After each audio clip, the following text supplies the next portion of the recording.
Hi, I'm Jeanette Roche. This is Bridge City News. Here are some of the top stories we've been following.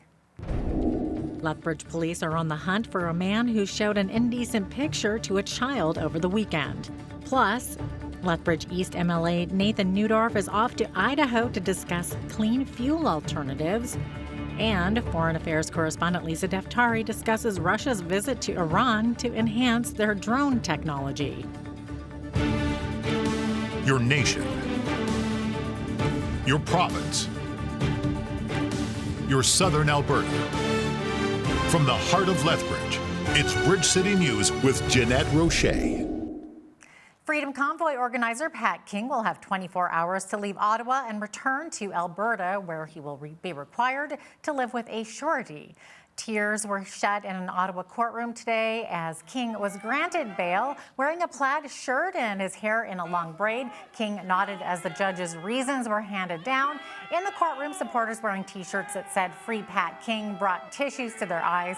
He's facing charges including mischief, intimidation, obstructing police, and disobeying a court order. Meanwhile, a judge in Lethbridge has denied bail for a fourth man charged with conspiracy to commit murder at a border blockade near Coots back in February. 40-year-old Jerry Morin has been held in custody until he and 3 others go on trial in June. They are all accused of conspiring to kill police officers at the blockade set up to protest COVID-19 vaccine mandates and other pandemic restrictions. The Mounties found long guns, handguns, body armor, large amounts of ammunition, and high-capacity magazines in 3 trailers at the protest site. Lethbridge East MLA Nathan Neudorf and Banff Kananaskis MLA Miranda Rosen made their way to Boise, Idaho earlier today. Over the next 6 days, they will meet with lawmakers, industry representatives, and other delegates at the Council of State Governments West annual meeting. Neudorf says that he'll be presenting Alberta's plan for the global hub the province is becoming in the new hydrogen fuel market. He also hopes to correct some perceptions about the cleanliness of Alberta's energy sector. Invite some key states, including some major states like California, to come up to Alberta and visit our oil sands and our energy hydrogen producing hubs and different things like that, where they can see for themselves what we're doing to produce clean energy, what we're doing to revitalize and protect our environment, how we are working with our First Nations partners, both economically and relationally. CSG West is a regional multilateral forum that brings together lawmakers and leaders from 13 U.S. states. Alberta, British Columbia, Guam, American Samoa, and the Commonwealth of the Northern Mariana Islands are associate members. Today, United Conservative Party leadership candidate Travis Taves released his plan to ease the burden of inflation and improve affordability for Alberta families. The plan includes making the provincial fuel tax pause and natural gas rebate permanent when energy prices are high, introducing a transmission rebate on power bills, providing families with a child tax credit, re-indexing personal tax credits, and eliminating Alberta's graduated driver's license. As Alberta's United Conservative Party is looking to replace its leader, many are stepping up to put their name forward on the ballot. In addition to Travis Taves, former Wild Rose leader Danielle Smith is one of them. But some UCP members may not be too forgiving from when she left the Conservative Party to cross the floor to the Wild Rose Party. I had a chance to speak with Smith recently, and she says she made a mistake in doing that. There's no question it was a mistake in 2015, and I ended up losing my nomination, and Jim Prentice ended up losing the election. I think people now can begin to see that part of what we were trying to do is to bring unity to the Conservative movement. I mean, we did it the wrong way, and the public wasn't ready for it at that time. But now I'm hearing is fear that the unity that we brought, that Jason Kenney and Brian Jean brought by bringing the party together is going to bust apart. I don't want to see that happen. I know Brian Jean doesn't want to see that happen. It's why both of us have jumped into this race, is that we want to keep this movement together. Both of us gave up an awful lot for unity, and I believe that the UCP project is one that's worth saving. You can catch my full interview with Danielle Smith coming up in the second half of the show. Alberta Premier Jason Kenney has admonished the federal government for its controversial decision to send parts of a Russian natural gas pipeline back to Germany. In a video posted to social media Sunday, Kenney accused the Liberals of impeding efforts to export responsible Canadian energy to Europe while helping Russian leader Vladimir Putin's Russian state-owned energy company, Gazprom. Canada agreed earlier this month to grant an exemption to the economic sanctions issued against Russia in response to the invasion of Ukraine, allowing 6 turbines being repaired in Montreal to be returned to Germany for use in the Nord Stream 1 pipeline. Kenney says the move will allow Putin to continue to generate revenue for his war machine. So why do we have a government in Ottawa that is impeding and killing efforts to export responsible Canadian energy to Europe while helping Vladimir Putin's Gazprom to continue to dominate European energy markets? It makes no sense. So we call on the federal government, be serious about the commitment to support Ukraine. These sanctions have to be airtight. We shouldn't be making these kinds of exceptions. And how about instead taking real leadership and action on a national basis to get Western Canadian oil and gas to Europe to help Ukraine to get off its addiction to dictator oil? And speaking of Russia, a Russian delegation visited an airfield in central Iran twice in June to examine military-grade drones. According to our foreign affairs correspondent, Lisa Daftari, it would appear Russia is looking to gain technology from Iran and that the two countries are becoming allies. Russia has become part of the pariah nations, and they're now looking for new trading partners, whether it be, China or Venezuela or Iran. And it's a wake-up call in terms of that, the balance being tipped in their favor in terms of, nations being added on to, the list of rogue nations that are at odds with the West. And we see this relationship that was 2 visits in the month of June alone to buy military equipment from Tehran. We'll have more from Lisa Daftari of the Foreign Desk coming up after the business news. A Senate committee says forced and coerced sterilization should be a criminal offense, and those subjected to it deserve an apology and compensation. The Human Rights Committee says in a report that the practice persists in Canada and both legal and policy responses are needed. If the procedure is performed without the patient's free and prior and informed consent, it is considered forced or coerced. For most people, the idea of being forcibly stripped of your ability to conceive is unthinkable, in fact, horrifying. But this disturbing practice has a long history in this country, and it persists today. The victims will surprise no one. Indigenous, Black, racialized, and disabled women have borne the brunt of this inhumane treatment. During the Senate committee's multi-year investigation, they heard testimony from 19 witnesses, including victims of forced sterilization. Police say a vehicle with multiple people inside was waiting for Rapudaman Singh Malik hours before he was killed in a parking lot in Surrey, BC on July 14th. Malik was one of 2 men acquitted in the 1985 Air India terrorist bombings that killed 331 people. His son, Jaspreet Singh Malik, does not believe his dad's murder and results of the trial are related, and he trusts the RCMP to solve this crime.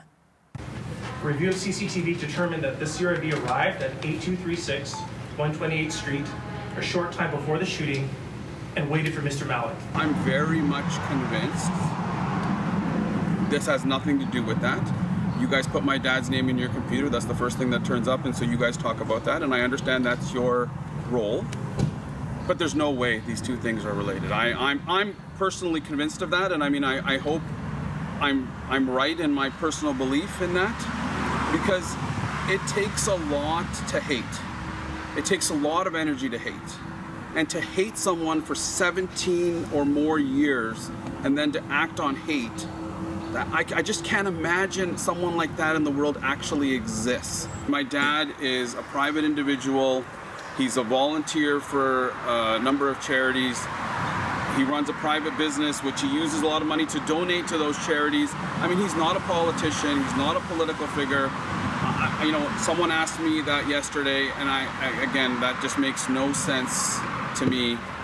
I have faith in the RCMP. I have faith they'll figure out who did this, and I have faith that that's not going to be a connection. Well, the greatest outdoor show on earth officially wrapped up a Sunday night. More than 1.2 million people attended this year's Calgary Stampede. An additional 107,000 showed up for the final day of the annual 10-day event. The turnout was slightly below the number of fans that attended the last pre-pandemic Stampede in 2019. A scaled-back Stampede last year attracted nearly 529,000 people. A chuck wagon driver was among a group of people who were struck outside a Calgary bar by what police allege was an impaired driver. Cody Ridsdale's wife, Katrina, posted about the incident on a Saturday, saying her husband was walking along the sidewalk near Ranchman's early that morning when he was hit by a vehicle. Calgary Stampede spokeswoman Kristen Anderson says Ridsdale is out of the hospital. Police arrested the driver of the vehicle at the scene and charges against him are pending. Alberta's police watchdog is investigating after officers shot a suspect in northeast Calgary.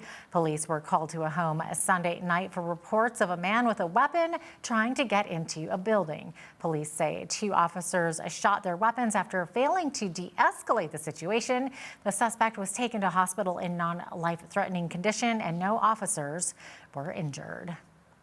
Lethbridge police are looking for a man who showed an indecent image to a child Saturday. According to police, a vehicle pulled up beside 3 children in an alley along the 1100 block of Henderson Lake Boulevard South about 5:45 p.m. on July 16th. The driver told them he'd lost his cat and wanted to show them a photo, but instead showed a 12-year-old girl a sexually explicit image before driving away. The vehicle was described as a 4-door silver car, possibly a 2000s model Pontiac Grand Prix or Grand Am. The driver is approximately 30 years old with short brown hair, brown eyes, tanned skin with stubble on his face, and was wearing a neon green top. Anyone who was in the area at the time or observed the man or has information that could assist the investigation is asked to contact Lethbridge Police or Crime Stoppers. Lethbridge Police responded Saturday to multiple reports of a cougar seen within the city limits. Police received a call about 10 p.m. on July 16th that a cougar had been seen in the area of Lethbridge College. A second similar report was received about an hour later from another caller. The cougar was not located and the reports are unconfirmed. Police say if there is a public safety risk due to a predatory animal, the initial call should be to Alberta Fish and Wildlife. But in the event of an emergency or imminent risk, call 911.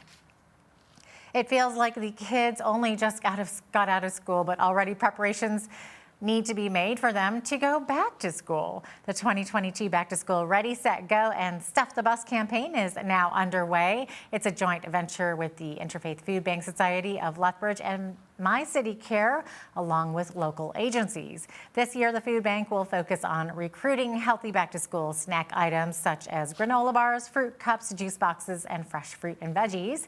It will also lend all back-to-school support to local collaborative efforts to ensure students are equipped with the tools they'll need for school next fall.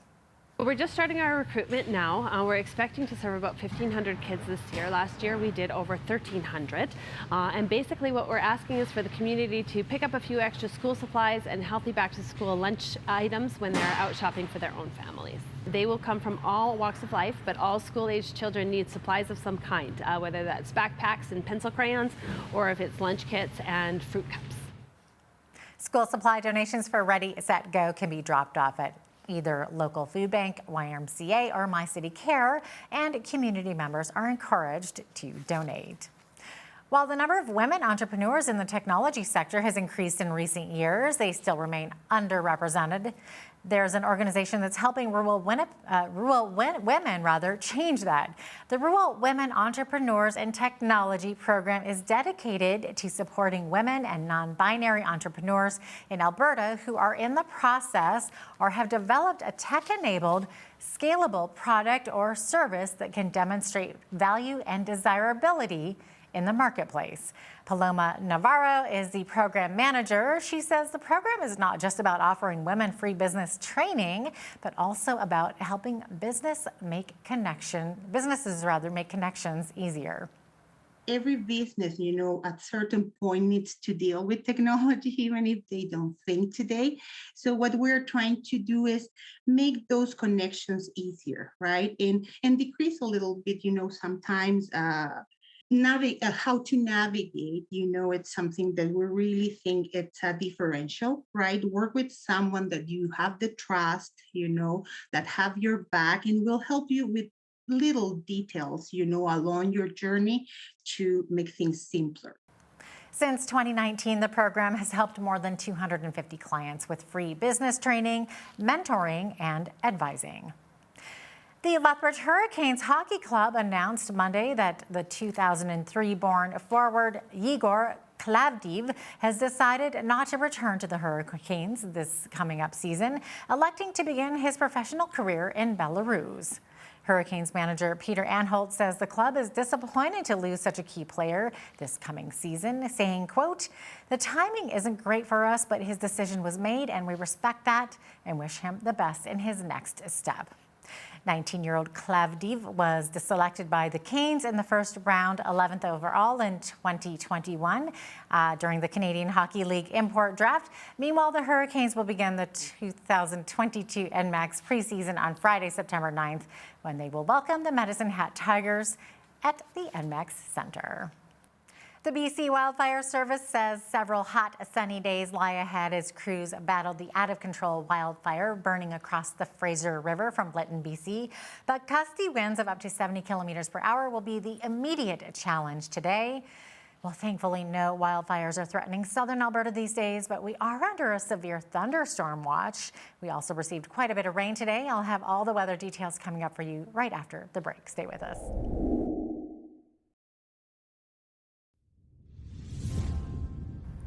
Welcome back. Severe thunderstorms will continue over southern Alberta. We saw 5 to 10 millimeters of rain today in Lethbridge, along with some 70 kilometer per hour gusts of winds. That should persist into this evening. The rain, though, ending around midnight with an overnight low of 12 degrees. Into Tuesday, though, lots of sunshine again, 25 degrees the high.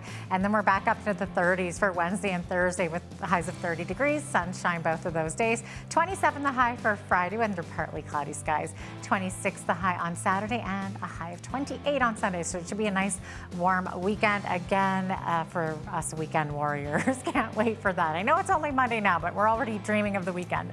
The average high for this time of year, 26 degrees, average low 11. 38 was our high temperature on this day back in 1941, and in 1968 we had our chilliest day on record, which was only 4 degrees. 5:45 is when the sun rose this morning, and our sun set this evening at 9:31 p.m. So feeling those days already getting a little bit shorter. Over on the west coast tomorrow, looking at Victoria, seeing mainly sunny skies, a little bit cooler by the water, but 21 degrees in Victoria, 22 the high in Vancouver, warmer inland, and some fog in the lower lying areas there. 24 the high in Edmonton tomorrow. Calgary looking at a chance of showers. 25 degrees the high, and they could see also a risk of some thunderstorms. In Saskatoon tomorrow, the 27 is the high there with partly cloudy skies. Regina seeing a chance of showers, risk of thunderstorms, 27 the high there as well. 21 in Winnipeg. Winnipeg saw quite a bit of rain today, up to 30 millimeters, up to 50 millimeters in certain areas. So that is a lot of rain for Winnipeg. 32 degrees the high in Toronto tomorrow. Tomorrow, that heat wave moving into southern Ontario, so risk of thunderstorms developing in Toronto, Ottawa as well. 30 degrees the high, 29 in Montreal tomorrow. As we look to the east coast, 5 to 10 millimeters of rain expected tomorrow in Fredericton with a risk of thunderstorms. 25 the high there, 21 in Halifax, seeing 10 to 15 millimeters of rain, and all the way up to 20 millimeters of rain expected tomorrow in Charlottetown with a high of 23 degrees. 26 the high tomorrow in St. John's, Newfoundland with a 60% chance of showers there. So there you have it. That is your forecast. A senior economist is comparing last week's 1 percentage point hike to the Bank of Canada rate to taking a hammer to the housing market. Robert Kavcik at BMO Capital Markets says the latest bump to the key interest rate is setting up the housing market for an even deeper correction next year. In a note to investors, Kavcik says the increase has made it tougher to qualify for a mortgage under Canada's stress test rules. He says before the boost, variable rate borrowers were still qualifying at 5.25%, but that has now shifted up to around 6%, which he considers, quote, a massive pill for the market to swallow. There's a new deal in the oil patch today. Calgary's Precision Drilling is expanding the company's well servicing division. It's paying $38.2 million in cash to acquire the Canadian well servicing business of High Arctic Energy Services. The deal adds to Precision's fleet of service rigs, as well as including rental assets, ancillary support, equipment, inventories, and spares, and 6 additional operating facilities in key basins. Now here's a look at today's markets. The TSX was up 201 points on the day to finish at 18,595. The Dow was down 215 points to 31,072. The S&P 500 was down 32 points to 3830, and the Nasdaq was down 92 points to 11,360. West Texas Intermediate Oil was up 501 to 102.60 US per barrel. Natural gas was up 46 cents to 7.48 US. Gold was up 2 cents to 17.0925 US an ounce, and silver was also up 2 cents to 18.71 US an ounce. Feed wheat is at $12.30 per bushel.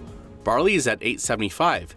Canola is at $19.39, and corn is at $11.05 per bushel. Live cattle were up 70 cents to 135.63. Feeder cattle were up 33 cents to 176.68. Lean hogs were up $2.30 to 112.13, and the Canadian dollar was up slightly over the past 24 hours at 77.07 US.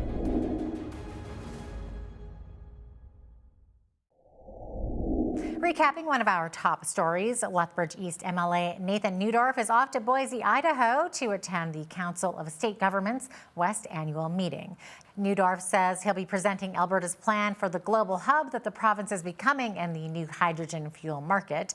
He also hopes to correct some perceptions about the cleanliness of Alberta's energy sector. Is Russia looking to gain drone technology from Iran?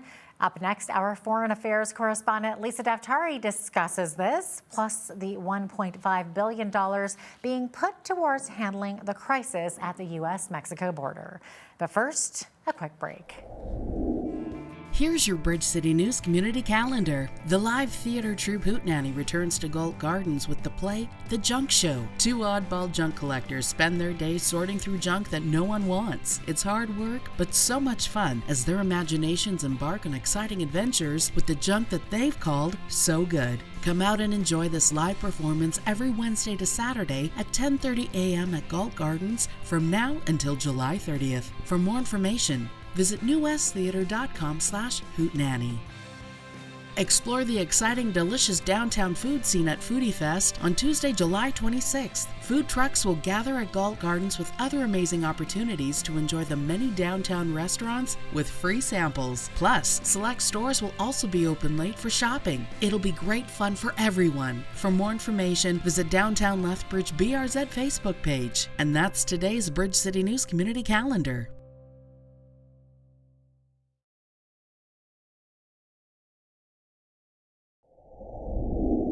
Reports have broke recently detailing how Immigration and Customs Enforcement, otherwise known as ICE, may run out of funding by October, and U.S. President Biden is turning to Mexican President Obrador for help. To discuss this in more detail is our foreign affairs expert, Lisa Daftari, who joins us from Los Angeles.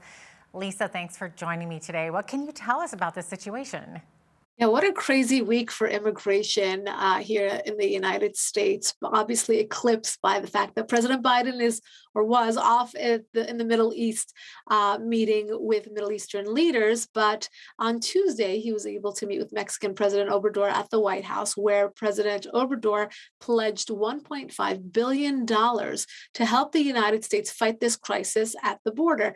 Now, the irony there is that the United States and the Biden administration is patting itself on the back and saying, look, the Trump administration wasn't able to get a dime out of Mexico for the wall plan. And look at us. We got $1.5 billion from Mexico in order to fight the crisis at the border. But the other perspective that's not shared here, obviously, if you read between the lines, is that the crisis has gotten so out of hand that Mexico wants to step in and say, we cannot handle the fallout.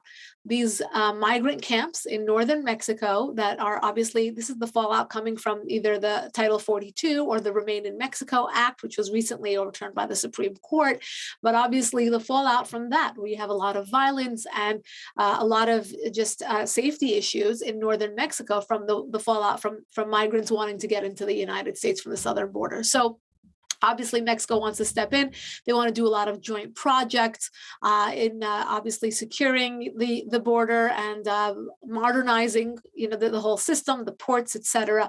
The other part of this is that Thursday, this report broke that ICE is actually running out of money. So for this fiscal year, they will be $345 million short of their annual budget. Another irony there being that the progressives hate ICE. They don't want this crackdown on illegal immigration. But at the same time, they have outspent any other administration at this current rate. So if the Department of Homeland Security is not able to pull funding from other departments in order to make up this void, then they're not going to be able to make it through October. That's when it's projected that their funding will in fact run out. What a mess at the border. Is this sort of historic, Lisa, in terms of Mexico stepping in to sort of help the U.S. and kind of work on something together? Right. Yeah, there has always been a reciprocity, right? We have our Mexican neighbors in the south, our Canadian neighbors in the north, and there's always been this trio of alliance because of the fact that all of us have one thing in common: we want to keep our borders safe.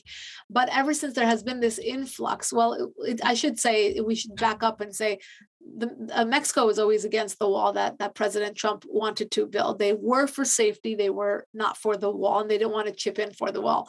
But they do want to keep things safe. But I think now that they see how out of hand this has become, these are not just Mexicans trying to get over. Obviously, they are from other parts of South America, and they're going through Mexico. So now that Mexico is dealing with the consequences of this very lax immigration system, they want to roll up their sleeves and get involved because it behooves them to get involved, right? And to keep things safe on both sides of the border. Very interesting. I've seen the pictures down there and it's just, it's chaotic looking. Absolutely. Okay, so Lisa, White House Security Advisor Jake Sullivan has reported that a Russian delegation visited an airfield in central Iran twice in June to examine military-grade drones. So what can these drones do? Right. Well, first, what can these drones do? Well, this is the latest, obviously, technology in warfare. These are unmanned and obviously give them access to a new technology in terms of surveillance and new technology in terms of warfare and military might. But the bigger picture here is to look at the relationship between Tehran and Moscow and how what's going on currently between the invasion of Ukraine by Russia has basically isolated Russia, and Russia has become part of the pariah nations, and they're now looking for new trading partners, whether it be China or Venezuela or Iran, and it's a wake-up call in terms of that the balance being tipped in their favor in terms of nations being added on to the list of rogue nations that are at odds with the West, and we see this relationship that was two visits in the month of June alone to buy military equipment from Tehran. As you know, the West is heavily arming Ukraine, billions and billions of dollars being poured into that failed war, including military equipment as well. And Russia has to find its own suppliers, so it's turning to Iran in order to get new technology. Wow, crazy. Okay, a top aide to the Iranian Supreme Leader Ali Khamenei, correct me if I'm wrong in saying that last name, but they said that his country has the ability to produce a nuclear weapon, but is choosing not to do so. So what can you tell us about this? Right. So this is coming from their own mouths. As you said, Supreme Leader Khamenei, you actually pronounced it pretty accurately. He's flexing his muscles. He's saying, look, we're almost there. But this is not just, hyperbole. We know from our own Iran envoy, this is Bob Malley, the guy who's been entrusted with negotiating the Iran nuclear deal, that the Iranians are weeks away from a weapon if they wanted to. So they have enriched uranium to the point where they have enough for a weapon. They would have to just work on the delivery system, and that would only take weeks to then be prepared to have a nuclear weapon. So this is not just coming from them. This is not just exaggeration or boasting. This is in fact true. But when it comes from them, then it does turn into a threat, and it does turn into perhaps some sort of agenda, and looking at the West and saying, you got up from the negotiating table. You're the ones who didn't concede the points that we wanted. And now we think that we have the upper hand, and we're going to show you how. It's not just that. They have hostages in their possession. They have American and European nationals being held in Iran's prisons. They are threatening to imminently kill one of them, a German national who also is a U.S. citizen. It's crazy to think that not only did we not go back to the negotiating table and get an Iran deal, which we should maybe say thankfully so, but the Iranians walked away saying we have the upper hand and we're going to show you that. And they will continue marching on, not only with a weapons program, but continue taking hostages, continue pouring in money into terrorism in the region, and continue on with their human rights violations. So nothing was solved, and in fact, we let this beast off the leash, and it's now showing us who's boss. Wow. Turning our attention now to Israel. Israel Defense Chief Aviv Kohavi said it was Israel's moral obligation to prepare and acknowledge the possibility that Israel may need to strike Iranian nuke facilities. So this situation sounds very intense, Lisa. Mm-hmm. In fact, it is, right? So with all these reports, and obviously Israel is at the forefront of this intelligence because they have to be. They're at arm's reach from Tehran. And if there is a nuclear weapon going anywhere, you better believe it's going to land in Tel Aviv. And for that reason, the Israelis are, up to stuff on the intel and where their weapons program is going. So this Israeli IDF general is saying, we're not going to rely on this, this light-footed diplomacy of the West, which has failed, but we have to be prepared for the military option, which should have never been taken off the table, so that Iran knows that it still exists and that the West will back Israel if it should have to take the military option. If Israel should have to take the military option, you better believe it's going to be for defensive purposes. If they take out parts of Iran's weapons program, it's because they believe that Iran will use that weapon against them. And I think that this is what's lost on the mainstream media, of understanding the dynamics here. And if Israel should have to strike, whether it's Tehran or Gaza or Hamas, it's because it has to strike first in order to take out the weapons that would take out civilians. These are always targeted, these are always pinpointed, and they're always in defense of what would land in civilian areas in Israel. Scary. Okay, so in the same vein, Israel sent a major airstrike in the Gaza Strip, which set back the Hamas terror group's weapon production capabilities. So this was in response to rockets that were launched at southern Israel, like you were mentioning. So can you maybe explain a little bit more about this? Sure. And I'll start off by telling you this. These rockets were launched into Israel like they are very often. It's not huge news, but it was on the tail end of President Biden's trip to the Middle East. President Biden went, he met with Israeli officials. He refused to have the Israeli flag, for example, on his car when he went through East Jerusalem. He told the Palestinian Authority, President Mahmoud Abbas, that he believes in a two-state solution. He gave them millions more in aid. And as he leaves, they strike Israel. So where are the consequences? Where is the U.S. leader who's going to say, well, if you don't stop shooting missiles into Israel, you will not get the money? It's as easy as that. And that message was not conveyed. And we know it wasn't conveyed because you wouldn't have this type of attack. There would be a fear factor of somebody who's getting millions and millions of dollars from the United States to then go ahead and strike a U.S. ally like that. So this is very significant. It's the optics of it, right? It's extremely symbolic in saying this is what we're going to continue doing until we get what we want. We're going to take Israel off the map, and that's our goal. So Israel obviously turns around, and this is, again, defensive, pinpointed, targeted attacks on weapons facilities, not on civilian areas, to take out their capabilities. And of course, the Iranian regime will continue funding them, and many others will continue funding them. But we've got to break this cycle. We've got to break this cycle. And it begins with going after Iran and its weapons capability and its ability to fund terror in the region, just like we're seeing.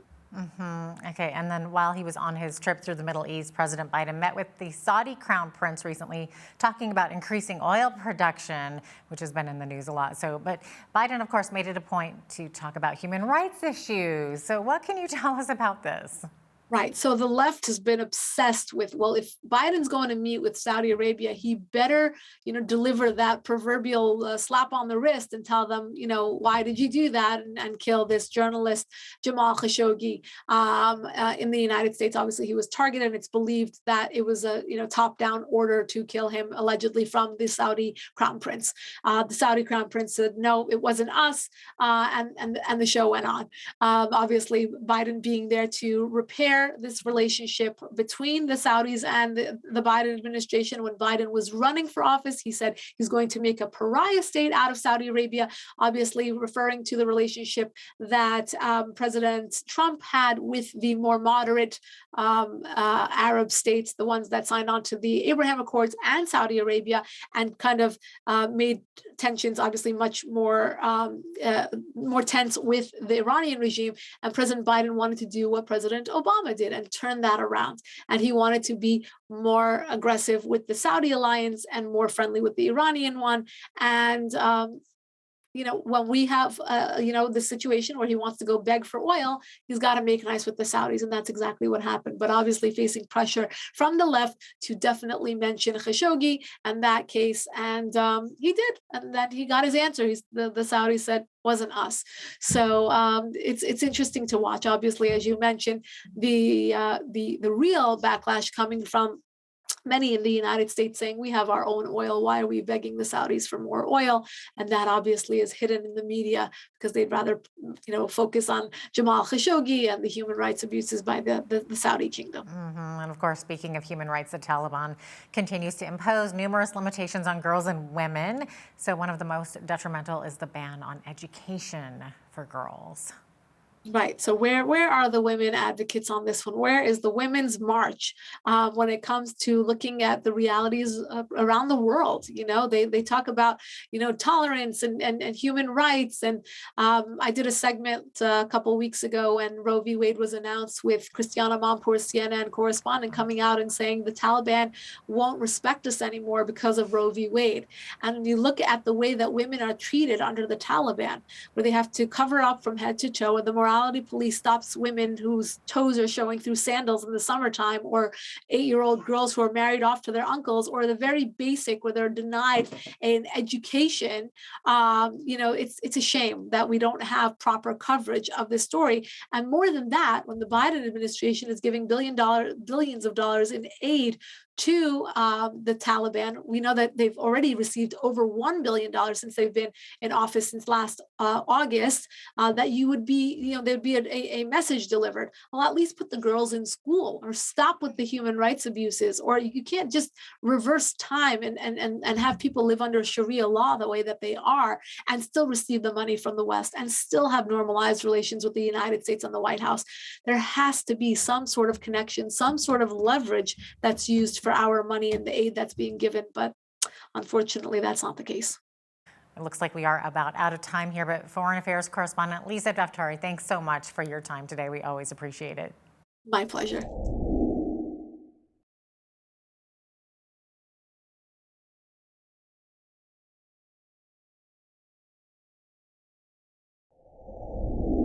Alberta's United Conservative Party leadership race is becoming somewhat of a crowded field these days.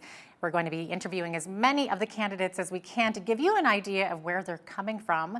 Today, we are joined by Danielle Smith. She is the former leader of the Wild Rose Party and now a candidate in the UCP leadership. We're so happy to have her on. Welcome to Bridge City News today, Danielle. Great to have you here. My pleasure. Absolutely. So Danielle, you're getting some praise at the same time, heaps of criticism over your promise to implement the Alberta Sovereignty Act. If you end up becoming premier, can you explain what this Sovereignty Act would actually do? It's a pretty simple piece of legislation. It would just basically be reasserting our Charter of Rights and Freedoms and reasserting that the Constitution matters and that our provincial jurisdiction under Section 92 has to be respected. Unfortunately, we've got a federal government that is lawless. They have acted like the Charter doesn't exist, and they acted like the Constitution doesn't exist. And it's created a lot of uncertainty. We've had multiple projects that have been canceled because they can't see the way through to the finish line because they don't know how to get through the regulatory process, which has been made even more cumbersome by the federal government. This would just be asserting that we've got the right to develop our natural resources. It's been established in the Constitution. And we also have the right to protect our citizens from government overreach. And so it would be on a case-by-case basis that we would invoke it. But by declaring that we would pass the Alberta Sovereignty Act, we're just drawing a line in the sand. We're telling Ottawa to stay in its lane. And if they don't, we're going to push them out. Okay, so Danielle, but critics are arguing that this is unconstitutional and that you can't really enforce it, considering that the federal government has its own tools to fight back, including withholding transfer funds from Alberta. I guess what I would like is for Ottawa to treat us with the same respect as Quebec. And I'll give a few examples of the way in which provinces have asserted their constitutional rights. So, for instance, when the Emergencies Act was passed, and we now are beginning to see with the hearings that there was no justification for it, Quebec held an emergency session of their assembly and said, we're not going to enforce that here. We should have done the same. When they started seizing bank accounts, we should have encouraged people to move their money over to credit unions and said, sorry, that's against our constitutional rights. We are not enforcing that.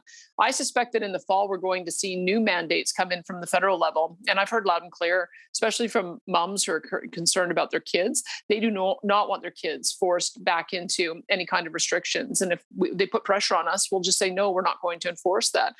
British Columbia has just recently said they're not going to enforce the laws on hard drugs. They, for years, didn't enforce the legislation around our criminal code legislation around possession and use of drugs. And now they've extended it to heroin and crystal meth and fentanyl with the government's blessing. So it seems to me we've got lots of precedent for different provinces to say, you know what, we have a different culture here. We want to enforce our laws in a different way here. And we're just asking for Alberta to be treated the same. And we're going to assert that we will be. Okay, well, the UCP obviously seems to be deeply divided. So how do you propose to bring the party together? There's I think a couple of issues that have caused us to lose support. One of them was the fact that we took a 180-degree turn from what we said we were going to do on vaccine mandates and vaccine passports. We'd gone so far as to change the public health legislation, saying we would never force anyone to get vaccinated. And then they ended up changing their mind in September. I think that caused a permanent lack of trust. And that would be one thing I would say is there's another way when we get into respiratory virus season to better protect our seniors. We won't be locking down again. We won't be firing people from their jobs because they've made a certain medical choice. In fact, I'd go so far as to amend the Human Rights Act to make sure that people cannot be discriminated against on the basis of medical choice or their political opinions. I think that will win back one portion. The other part of the problem has been all of these autonomy groups that have started up, whether it's the Buffalo Project or whether it's the Alberta Prosperity Project or the Wild Rose Independence Party, they're frustrated that we haven't acted on the mandate that we were given to end equalization. And from what I have seen over the past 20 years, we keep on arguing that we need to assert ourselves more like Quebec, collect our own income tax, collect our own pension, collect our own employment insurance, have our own police service. And we've got to start acting on those things, and we'll win that part of the party back as well. So this is why I've taken such a strong position that people want to see us act. They don't want to see us write stern letters. They don't want to see us continue to fight things through the courts that have been stacked by Ottawa appointees and seem to always go against us. They want to see us respect the Constitution, assert our rights, and demand to have the same respect as Quebec does in our federation. That's what we need to do to be able to win those votes back. Okay, Danielle, many people believe that Jason Kenney lost the confidence of the party over the way that he handled the COVID pandemic. So you're saying that under your leadership, there would be no provincial lockdowns, and you're saying no to mandatory vaccinations. But Kenney made similar promises and then gave in to the pressure, I guess, to change. So why should voters believe that with you it will be different?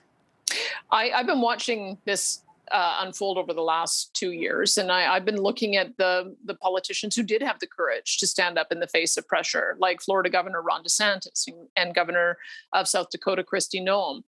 You can look at, I don't understand why there's been such suppression of the full range of discussion around what our medical options are, but we now know after 2 years that we do have options. Focus protection should always have been the approach. I think what we will see once we start looking at the jurisdictions around the world that did the best, and Alberta did pretty well, it was because we did a better job than other jurisdictions of making sure our folks in long-term care were protected. And so that's the approach that we take, not preventing kids from going to school or preventing people from going to restaurants or forcing them and coercing them to take vaccines. We've got to protect those who are most vulnerable.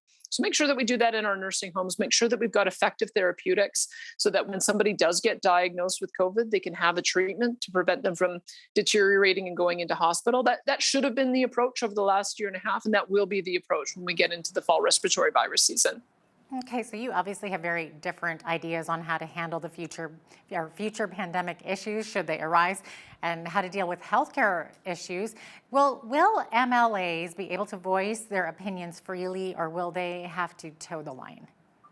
I believe in the individual autonomy of MLAs. I think part of what happens with caucus solidarity is when you have members pass policy on certain issues, you kind of expect that if you're going to run for the party, that you're going to endorse what the members say. There was no policy on emerging issues, especially around COVID. And instead, we didn't actually listen to our MLAs. If we had, we probably would have taken slightly different approaches in Calgary and Edmonton versus our rural areas. We saw in other jurisdictions like BC and Ontario that they did have a more nuanced approach with fewer restrictions in outlying areas. And if we had done that, I think we would have been able to have a better balance. So I would say that the only way you get that feedback is if MLAs are able to go out into their community, do town halls, bring that feedback back to caucus, and make sure that those senior leadership is listening to it.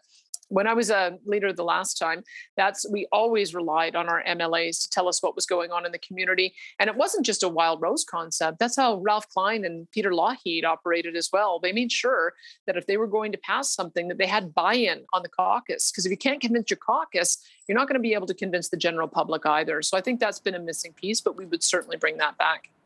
Okay, Albertans are frustrated with the federal government's position on oil and gas. So what would you do to create a better playing field for the energy sector?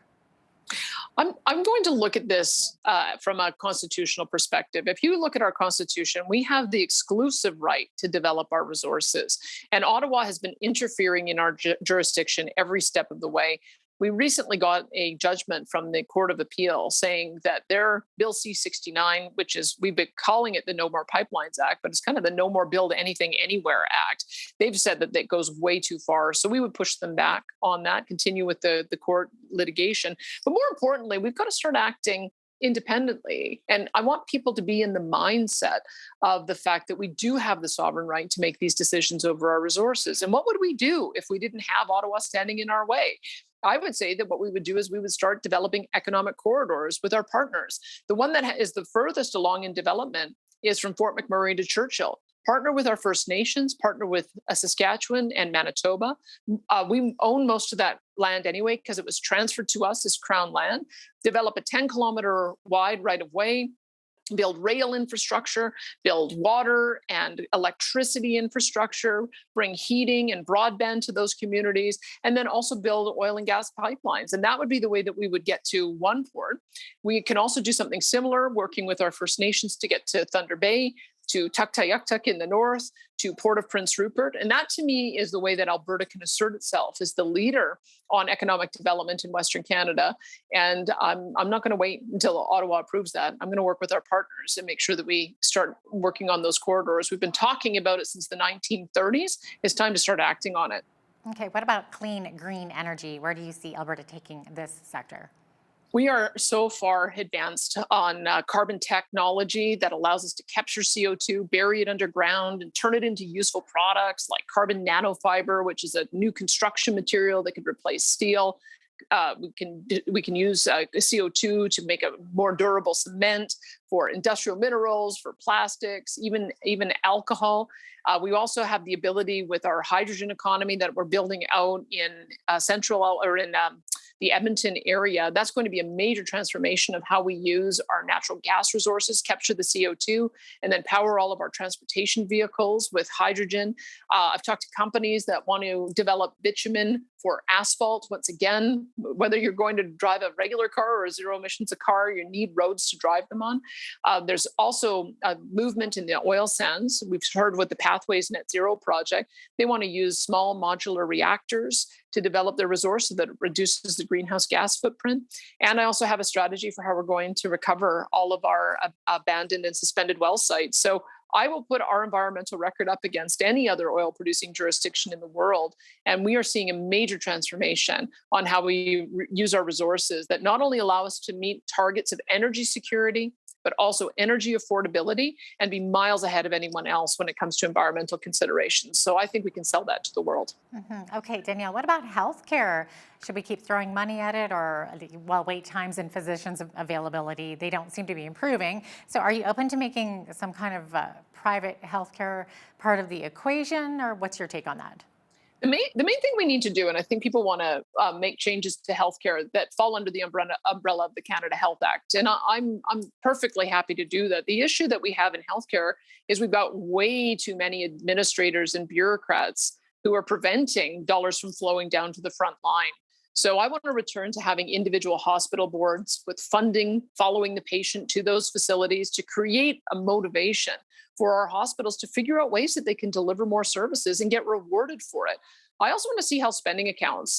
It's a kind of concept that many businesses use where they give their workers a little bit of money so that they can pay for all the things that aren't covered by healthcare. A lot of people that I've spoken with who want vaccine choice, they also use alternative medicine to keep themselves well. They use massage therapists and physiotherapy and chiropractic. They want to go to counselors and therapists and dietitians. None of that is covered right now. So let's help people with a little bit of money so that they can take care of their conditions at the front end so that we don't end up with so many people in hospital because of chronic conditions that have been allowed to get acute. We need a major transformation in who makes the decisions and who gets the money, and we've got to start squeezing out those management layers. So I'm prepared to do that transformation. We've got to get started on that too. And then, of course, along that same vein, there's been a very tense relationship between the provincial government and doctors. So what would you do to change this situation? We've got to realize our fight is not with the frontline operators. It's not the doctors that we should be fighting with, not the paramedics, not the nurses. They're just as frustrated, I think, with the level of bureaucratic interference and them being able to do their job. They're just as frustrated with the mismanagement. They're just as frustrated in not having the resources on the front line. So I think that we can have very positive relationship with our front line, get more dollars to them so that we can hire more doctors, we can attract more nurses back into the profession. We can make sure that our paramedics aren't sitting for an entire shift at hospital waiting rooms because they can't offload patients. These are all management issues. And so if we work together on solving those management issues, I am confident that we will repair a relationship with the front line and get better service for patients. Okay, and then as far as law enforcement goes, do you believe, Danielle, that it's a good idea for Alberta to have its own police force? Is it worth the extra financial cost? Yes, and I would start it immediately for a couple of reasons. We've had a lot of our frontline officers who've been fired from their jobs or put on leave because they've refused to enforce some of the draconian decisions that have come down. I talked to an RCMP officer who was supposed to be on the crew that went and arrested Pastor Coates, and he refused to do that. That's the kind of person that I want in law enforcement, somebody who will value religious rights, someone who will value our charter rights. He also chose not to be vaccinated, and that is his right as a person who has bodily autonomy. So those are the kind of people that I want to see have jobs in law enforcement so that we can change the culture of law enforcement. One of the things that I hear frustration with in rural Alberta is the length of time it takes for our current officers to get out to calls when there's property damage or vandalism or theft. That would be a way in which our Alberta Provincial Police could augment the law enforcement. And then I also hear frustration in our big cities. We've got so many of our calls that are being responded to are mental health calls, are addiction calls, and we need a force that can better connect people who are in that kind of distress with the health system and the services that they need to be able to get clean from drugs so that they can get back into having a normal, independent life. And I think that if we train our Alberta Provincial Police officers in a high level of soft skills and negotiation and the ability to respond to those mental health calls, they'll be able to act as an additional service to where we're having problems in our big city centers. So I don't think there's any reason to delay. And I think that they'll do such a good job that we'll be able to expand that service out. But we've got to also get started by beginning that force so that we can take control over our own policing. And we know that we've got a police agency that responds to the priorities of Alberta. So many more questions I'd like to get to, which we're running out of time, but I do want to fit one more in. Danielle, you have admitted that you made a mistake back when you were leading the Wild Rose Party and crossed the floor to the Progressive Conservatives. So what vibes are you getting from the current UCP members? Are they willing to forgive and forget and move on, or what are you getting? Well, there's no question it was a mistake in 2015, and I ended up losing my nomination, and Jim Prentice ended up losing the election. I think people now can begin to see that part of what we were trying to do is to bring unity to the Conservative movement. I mean, we did it the wrong way, and the public wasn't ready for it at that time. But now I'm hearing is fear that the unity that we brought, that Jason Kenney and Brian Jean brought by bringing the party together, is going to bust apart. I don't want to see that happen. I know Brian Jean doesn't want to see that happen. It's why both of us have jumped into this race, is that we want to keep this movement together. Both of us gave up an awful lot for unity, and I believe that the UCP project is one that's worth saving.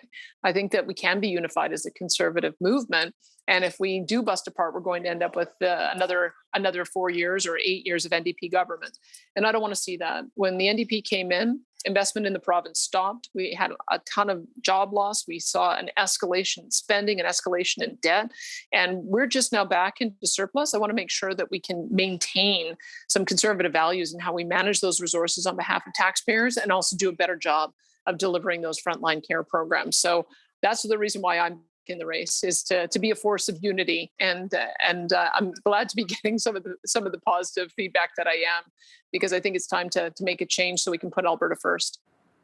Thanks so much for being with us today, Danielle. Good luck in your campaign. My pleasure. Absolutely. Danielle Smith is the candidate for the UCP leadership race. I'm Jeanette Roche on behalf of all of us here at Bridge City News. Thanks for watching.